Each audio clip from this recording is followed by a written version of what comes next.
नमस्कार. माझ्या वाढदिवसाच्या निमित्ताने मला एक अन्नदान किंवा एक सेवा करण्याची संधी तुमच्या शाळेकडून मिळाली.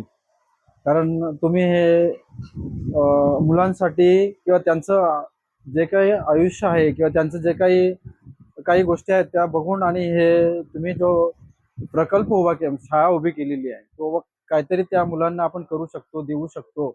तर तुम्ही जे मेहनत घेतायत, तुम्ही जे मुलांसाठी करता, त्याच्यामध्ये मला सुद्धा माझ्या वाढदिवसाच्या निमित्ताने काहीतरी करण्यासाठी मिळालं.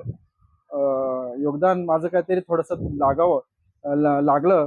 हे तुमचं त्याच्यामध्ये खूप मोठा वाटा आहे. आणि दुसरी म्हणजे की इथेच का करायचं आणि इथेच का ही शाळा का? तर ही शाळा मतिमंद मुलांची जी शाळा आहे, तर त्यांचं आयुष्य आपल्यापेक्षा जरा वेगळं आहे. आणि त्यांच्यामध्ये आपण जरा वेळ घालवला तर अजून त्यांना आनंद होतो. त्यांच्या आयुष्यातला तो क्षण थोडा आनंदाचा जातो. अजून आपण जे काही करू शकतो, आपण जे आपल्या आयुष्यात काही करू शकतो, काही गोष्टी आपण स्वतःहून करू शकतो, स्वतःहून त्या घेऊ शकतो. तसं त्यांना नाही करता येत. ते नाही घेऊ शकत.